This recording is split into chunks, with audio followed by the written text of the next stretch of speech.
वर्दी के गुरूर में अंधे एक दरोगा ने सरेआम बीच बाजार में दो मासूम स्कूली छात्राओं को रुलाया और उन पर चोरी का झूठा इल्जाम लगाया। लेकिन चंद ही मिनटों में कैसे उस घमंडी पुलिस वाले का सारा रुतबा और अहंकार खाक में मिल गया, जानिए इस रोंगटे खड्डे कर देने वाली कहानी में। नमस्कार, मैं विवेक वर्मा। आज आपके लिए लेकर आया हूं एक ऐसी कहानी जो हमारे समाज के उस काले सच को उजागर करती है, जहां रक्षक ही भक्षक बन जाते हैं। कहते हैं कि बेटियां घर का ही नहीं, पूरे समाज का सम्मान होती हैं। एक पिता अपना खून पसीना इसलिए बहाता है ताकि उसकी बेटियां PRH लिखकर सिर उठाकर चल सकें। लेकिन क्या हो जब न्याय की कुर्सी पर बैठा इंसान ही अपनी ताकत के नशे में उन बेटियों के स्वाभिमान को सरेआम बाजार में कुचलने लगे। आज की कहानी मध्य प्रदेश के ग्वालियर शहर की है। यह कहानी सिर्फ पुलिस के अहंकार की नहीं है, बल्कि यह एक पिता की बेबसी और समय के उस खामोश तमाचे की कहानी है जिसने सत्ता के गुरूर को बीच सड्डी एचेक पर घुटनों के बल ला दिया था। इस कहानी को बहुत ध्यान से सुनिएगा, क्योंकि यह आपको सोचने पर मजबूर कर देगी। ग्वालियर के एक पुराने बाजार के नुक्कड़े पर रघुवीर नाम का एक बहुत ही गरीब और सीधा साधा इंसान अपनी साइकिल मरम्मत की एक छोटी सी दुकान चलाता था। रघुवीर के कपड़े हमेशा ग्रीस और कालिख से सने रहते थे, लेकिन उसका मन किसी शीशे की तरह साफ था। रघुवीर की दुनिया उसकी दो बेटियों, 14 साल की श्रेया और 12 साल की अंजलि के इर्द गिर्द घूमती थी। रघुवीर ने अपनी बेटियों को शहर के एक अच्छे स्कूल में डालने के लिए दिन रात एक कर दिया था। वह खुद सूखी रोटी खा लेता था, लेकिन अपनी बेटियों की किताबों और स्कूल की फीस में कभी कोई कमी नहीं आने देता था। श्रेया और अंजलि भी बहुत होनहार थीं और अपने पिता के संघर्ष को भली भांति समझती थीं। उसी इलाके के थाने का नया दरोगा बलवंत सिंह था। बलवंत सिंह के शरीर पर पुलिस की वर्दी कम और गुंडागर्दी का अहंकार ज्यादा झलकता था। वह पूरे बाजार में अपनी धौंस जमाता था। मुफ्त में सामान लेना, गरीब ठेले वालों को गालियां देना और बात बात पर लोगों पर डंडा उठाना उसकी दिनचर्या बन चुकी थी। बाजार का कोई भी व्यापारी उसके खिलाफ आवाज उठाने की हिम्मत नहीं करता था। दोपहर का समय था। चिलचिलाती धूप में श्रेया और अंजलि अपने भारी स्कूल बैग पीठ पर लादे पैदल अपने घर की ओर लौट रही थीं। वे दोनों उसी मुख्य बाजार से गुजर रही थीं जहां दरोगा बलवंत सिंह एक मिठाई की दुकान पर बैठा मुफ्त की लस्सी पी रहा था। तभी श्रेया की नजर सडेस्क पर गिरे एक मोटे से बटुए पर्स पर पड़ी। वह बटुआ किसी राहगीर की जेब से गिर गया था। श्रेया, जिसके पिता ने उसे ईमानदारी के संस्कार दिए थे, उसने तुरंत वह बटुआ उठा लिया और आसपास देखने लगी कि शायद किसी को अपना बटुआ ढूंढते हुए देखे। बलवंत सिंह की गिद्ध जैसी नजर उस बटुए पर पड़ी डीडीएच गई। उसने देखा कि बटुआ बहुत मोटा था और उसमें से 5-5 100 के नोट झांक रहे थे। बलवंत सिंह की नीयत डोल गई। उसने अपनी वर्दी का रौब झांकते हुए अपनी जगह से छलांग लगाई और तेजी से श्रेया के पास पहुंचकर उस 14 साल की मासूम बच्ची की कलाई बहुत जोर से मरोड़ दी। श्रेया दर्द से कराह उठी। अंजलि डर के मारे कांपने लगी। अच्छा, तो स्कूल की आड़ेडेच में बाजार में जेब अख्तरी का धंधा चल रहा है। ला ये पैसे इधर दे। बलवंत सिंह ने श्रेया के हाथ से वह बटुआ बेरहमी से छीन लिया। श्रेया रोते हुए बोली, नहीं अंकल जी, आप मुझे दर्द दे रहे हैं। यह बटुआ मैंने नहीं चुराया, यह नीचे सट डेक पर गिरा हुआ था। मैं तो बस इसे वापस करने के लिए मालिक को ढूंढ रही थी। बलवंत सिंह ने एक बहुत ही गंदी और भद्दी हंसी हंसते हुए कहा, मुझे सिखाएगी कानून? तेरे जैसी चोरनियों को मैं बहुत अच्छी तरह जानता हूं। स्कूल की ड्रेस पहनकर शरीफ बनती हो और लोगों की जेबें काटती हो। अभी तुम दोनों को थाने ले जाकर जूतों से मारूंगा तो सारी सच्चाई उगल दोगी। यह कोई सामान्य घटना नहीं थी। यह एक पुलिस अधिकारी द्वारा दो मासूम और नाबालिग लड़कियों के साथ बीच बाजार में की गई एक बहुत ही शर्मनाक हरकत थी। उसने न सिर्फ उनके चरित्र पर सरेआम कीचड़ उछाला था, बल्कि उनकी कलाई पकड़ कर उनके सम्मान को भी ठेस पहुंचाई थी। बाजार के सैकड़ों लोग वहां जमा हो गए थे, लेकिन खाकी वर्दी के खौफ से किसी ने एक शब्द नहीं कहा। अंजलि रोते हुए अपनी बद्दी बहन से लिपट गई। तभी किसी पड़ोसी ने दौड़ धक्कर रघुवीर को खबर कर दी। रघुवीर अपने ग्रीस से सने हाथों के साथ पागलों की तरह भागता हुआ उस बाजार के चौराहे पर पहुंचा। अपनी दोनों फूल सी बच्चियों को एक दरोगा के हाथों इस तरह जलील होते और रोते हुए देखकर रघुवीर की रूह कांप गई।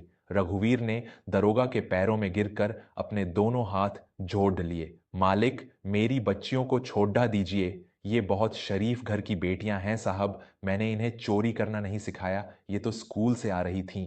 भगवान के लिए इन पर यह झूठा इल्जाम मत लगाइए, समाज में हमारी इज्जत मिट्टी में मिल जाएगी। रघुवीर फूट फूट कर रो रहा था। कहानी के इस मोद्दा पर जहां एक बेबस पिता अपनी बेटियों की आबरू और उनके भविष्य को बचाने के लिए एक भ्रष्ट अधिकारी के पैरों में अपना सिर रगदियच रहा है, मैं आपसे एक बहुत ही गहरी और हृदय विदारक बात पूछना चाहता हूं। दोस्तों, इस दुनिया में एक पिता के लिए सबसे बद्धा दुख क्या होता है? अपनी आंखों के सामने अपनी बेकसूर बेटियों के सम्मान को तार तार होते देखना। जब समाज के रखवाले ही बेटियों की मासूमियत को कुचलने लगे तो इंसान न्याय के लिए कहां जाए? अगर आप भी मानते हैं कि बेटियों का सम्मान दुनिया में सबसे ऊपर है और सत्ता के इस अहंकार का टूटना बहुत जरूरी है, तो हमारे चैनल वर्मा स्टोरीज को अभी इसी वक्त पूरे दिल से सब्सक्राइब कर लें। आपका एक सब्सक्राइब हमें ऐसी ही समाज की आंखें खोलने वाली और अन्याय के खिलाफ आवाज उठाने वाली कहानियां आप तक लाने की असीम शक्ति देता है। जुड़िए हमारे इस परिवार से और सब्सक्राइब का बटन अब भी दबाएं। बलवंत सिंह ने रघुवीर को जोर से लात मारकर पीछे धकेल दिया।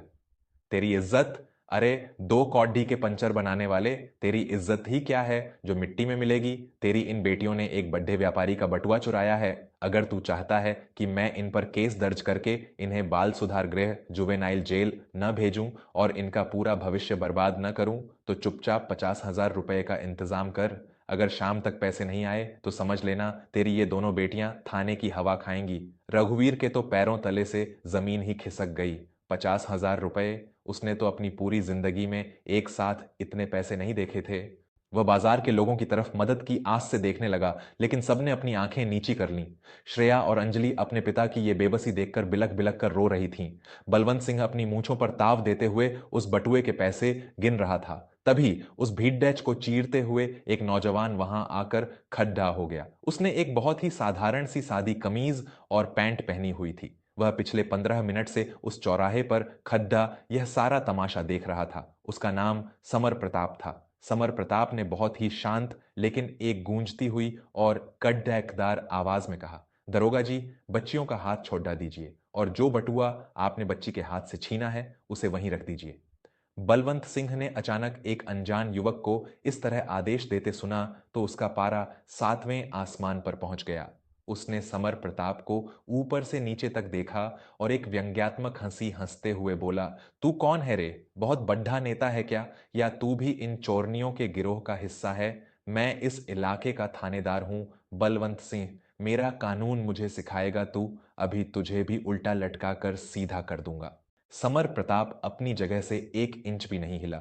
उसकी आंखों में कोई डर नहीं था, बल्कि एक ऐसी बर्फीली और भयानक शांति थी जो किसी प्रलयंकारी तूफान के आने से पहले होती है। समर प्रताप ने दरोगा की आंखों में सीधा देखते हुए कहा, कानून तो आप बहुत पहले ही भूल चुके हैं दरोगा जी। वर्दी जनता के सम्मान की रक्षा के लिए दी जाती है, उन्हें डराने और मासूम स्कूली बच्चियों की इज्जत से खेलने के लिए नहीं। जिस वर्दी का आप इतना अहंकार कर रहे हैं, उस वर्दी की मर्यादा को आपने आज बीच बाजार में नीलाम कर दिया है। यह सुनकर बलवंत सिंह गुस्से से पागल हो गया। उसने अपना डंडा निकाला और वह पूरी ताकत से समर प्रताप पर वार करने ही वाला था। दोस्तों, जब किसी इंसान का घमंड अपनी चरम सीमा पर पहुंच जाता है, तब वह अपनी ही बर्बादी का गड्ढा अपने हाथों से खोदने लगता है। वह भूल जाता है कि समय का पहिया कभी भी घूम सकता है और जो कल तक शिकार था वह अगले ही पल शिकारी भी बन सकता है। अगर आपको भी दरोगा बलवंत सिंह की इस नीच और शर्मनाक हरकत पर क्रोध आ रहा है और आप भी सच्चाई की जीत का बेसब्री से इंतजार कर रहे हैं, तो वर्मा स्टोरीज को बिना एक पल की देरी किए अभी सब्सक्राइब करें। हमारी ये कहानियां सिर्फ किस्से नहीं हैं, बल्कि ये आपको विश्वास दिलाती हैं कि इस दुनिया में न्याय आज भी जिंदा है और ईश्वर का डंडा कभी आवाज नहीं करता। इस सत्य और धर्म के सफर का हिस्सा बनने के लिए सब्सक्राइब का बटन पूरे दिल से अभी दबाएं। जैसे ही बलवंत सिंह का डंडा हवा में उठा, समर प्रताप ने अपने मोबाइल फोन से एक नंबर डायल किया और बस इतना कहा, मेरी लोकेशन पर तुरंत फोर्स भेजिए। इससे पहले कि बलवंत सिंह कुछ समझ पाता, महज 2 मिनट के अंदर सायरन बजाती हुई पुलिस की आधा दर्जन जिप्सियां और गाड़ियां बाजार के उस चौराहे पर आकर रुक गईं। पूरे बाजार में हड्डा-कंप मच गया। गादियों में से हथियारों से लैस पुलिस बल और उसी इलाके के पुलिस अधीक्षक एसपी साहब बाहर उतरे। एसपी साहब तेजी से दौड़ते हुए आए और उन्होंने समर प्रताप को देखते ही एक कड़कदार और जोरदार सैल्यूट सलामी ठोक दिया। जय हिंद सर। एसपी साहब के साथ आए सभी पुलिसकर्मियों ने एक साथ सावधान की मुद्रा में खड़ी डी होकर समर प्रताप को सलामी दी। बलवंत सिंह के हाथ से डंडा छूटकर जमीन पर गिर गया। उसके तो जैसे पैरों तले से पूरी धरती ही खिसक गई। उसके हलक से आवाज नहीं निकल रही थी। वह कांपते हुए पीछे हटा। जी हां दोस्तों, वह साधारण से कपड़ों में खड्डा नौजवान कोई और नहीं, बल्कि पूरे संभाग के नए नियुक्त हुए वरिष्ठ पुलिस अधीक्षक एसएसपी समर प्रताप सिंह थे। समर प्रताप को अपनी ईमानदारी, सख्त मिजाज और अपराधियों के लिए काल होने के रूप में जाना जाता था। उन्होंने जिले का कार्यभार संभालने से पहले ही शहर की जमीनी हकीकत और पुलिस के व्यवहार को जांचने के लिए यह सादे कपड़ीडीछों वाला भेष धारण किया था और वे इस बाजार से गुजर रहे थे। समर प्रताप ने बलवंत सिंह की तरफ एक ऐसी नजर से देखा जिससे बलवंत की रूह कांप गई। तो दरोगा बलवंत सिंह, आप मुझे कानून सिखाने वाले थे? आप इन मासूम बच्चियों को जेल भेजने की धमकी दे रहे थे? मैं पिछले 20 मिनट से आपकी यह सारी बेशर्मी और इस पिता की बेबसी अपनी आंखों से देख रहा हूं। समर प्रताप की आवाज अब एक गर्जना में बदल चुकी थी। बलवंत सिंह वहीं सड़क पर घुटनों के बल गिर पड़ा। कल तक जो बाजार का राजा बना हुआ था, आज वह उसी बाजार के बीचों बीच गिद्ध-गिद्धा रहा था। मुझे माफ कर दीजिए एसएसपी सर, मुझसे बहुत बड़ी भूल हो गई। मैं आपको पहचान नहीं पाया। मुझ पर रहम कीजिए सर। समर प्रताप ने अपना पैर पीछे खींच लिया और पूरे बाजार में गूंजती हुई आवाज में कहा, रहम? जब यह गरीब पिता तुम्हारे पैरों में गिरकर अपनी बेटियों के भविष्य की भीख मांग रहा था, तब तुम्हारा रहम कहां था? जब तुम इन मासूम बच्चियों की कलाई मरोद्दा कर उन्हें सरेआम चोर और अपराधी कह रहे थे, तब तुम्हारी इंसानियत कहां थी? तुम्हारी समस्या यह नहीं है कि तुमने मुझे नहीं पहचाना। तुम्हारी सबसे बड़ी बीमारी यह है कि तुमने इस वर्दी को अपनी जागीर समझ लिया है। समर प्रताप ने पास खड़े एसपी की तरफ देखकर सख्त आदेश दिया, एसपी साहब, एक गरीब पिता को ब्लैकमेल करने, मासूम नाबालिग लड़ढचकियों के साथ अमानवीय और शर्मनाक हरकत करने और भ्रष्टाचार के आरोप में इस दरोगा बलवंत सिंह को तुरंत निलंबित किया जाता है। इसकी वर्दी अभी इसी वक्त उतरवा लीजिए और इसे गिरफ्तार करके हवालात में डालिए। इसके खिलाफ विभागीय जांच आज से ही शुरू होगी। उसी वक्त बलवंत सिंह के कंधों से उसके सितारे नोच लिए गए। उसे हथकद्दी पहनाकर जीप में धकेल दिया गया। पूरा बाजार जो अब तक खामोश था, वह तालियों की गड्डगड्डाहट से गूंज उठा। हर कोई उस न्याय के दृश्य को देखकर हैरान और खुश था। समर प्रताप धीरे धीरे चलकर रघुवीर के पास गए। उन्होंने अपने हाथों से उस गरीब साइकिल मैकेनिक को जमीन से उठाया। मुझे माफ कर दीजिए रघुवीर जी, मेरी पुलिस के एक सिपाही ने आपकी बेटियों का अपमान किया। इसके लिए मैं पूरे महकमे की तरफ से आपसे क्षमा मांगता हूं। रघुवीर की आंखों से आंसू रुक नहीं रहे थे। उसने दोनों हाथ जोड़कर कहा, आप तो साक्षात भगवान बनकर आए हैं साहब। आपने आज सिर्फ मेरी बेटियों को नहीं बचाया, आपने एक बाप का भरोसा टूटने से बचा लिया। समर प्रताप ने श्रेया और अंजलि के सिर पर बहुत ही प्यार से हाथ रखा। बेटियों, तुम दोनों बहुत बहादुर हो। तुम्हारी ईमानदारी पर इस पूरे देश को गर्व है। आगे खूब पढ़ना और इस देश का नाम रोशन करना। कोई भी बलवंत सिंह अब तुम्हारे सपनों को नहीं रोक सकता। उस दिन के बाद से पूरे ग्वालियर जिले में किसी भी पुलिस वाले की यह हिम्मत नहीं हुई कि वह किसी गरीब या किसी बेटी की तरफ आंख उठाकर भी देख सके। समर प्रताप ने बिना किसी शोर शराबे के पूरे प्रशासन को यह कड्डीढ़ा संदेश दे दिया था कि अब इस जिले में अहंकार और भ्रष्टाचार नहीं, बल्कि अधिकार, न्याय और बेटियों का सम्मान चलेगा। तो मेरे प्यारे दोस्तों, यह कहानी हमें एक बहुत ही गहरा जीवन मूल्य सिखाती है। जब आपके पास ताकत आती है, जब आपके पास सत्ता या कोई रुतबा आता है, तो वह आपकी सबसे बड़ी परीक्षा का समय होता है। आपकी असली पहचान इस बात से नहीं होती कि आप अपने से ऊंचे लोगों के सामने कितना झुकते हैं, बल्कि आपकी इंसानियत इस बात से नापी जाती है कि आप उस गरीब, बेबस इंसान और बेटियों के साथ कैसा बर्ताव करते हैं, जो आपका कुछ नहीं बिगाड़ सकते। याद रखिए, ऊपर वाले की लाठी में आवाज नहीं होती, लेकिन जब वो पड़ देती है, तो बड्ढे बड्ढे अहंकारियों को धूल चाटनी पड़ जाती है।